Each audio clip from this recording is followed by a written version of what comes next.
lalong umiinit ang hamunan at sagutan ni Senate President Pro Tempore Panfilo Lacson at Senator Amy Marcos. Nagsimula ang kontrobersiya ng tumugon si Lacson sa patutsada ni Marcos imbes na umano'y sagutin ang isyong ibinabato niya tungkol sa 2.5 billion pesos na allocables ni Marcos sa 2025 national budget. Ayon kay Lacson, tila pinapasaringan pa raw siyang bakla nang hamunin siya nito ng sabunutan.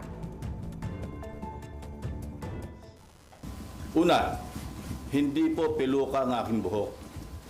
Idugtong ko na rin na walang peke sa mukha ko. Hindi rin pustiso ang ngipin ko. My teeth are all mine. Ulitin ko, walang peke sa anumang bahagi ng aking mukha. Pangalawa, lalong hindi ako bakla.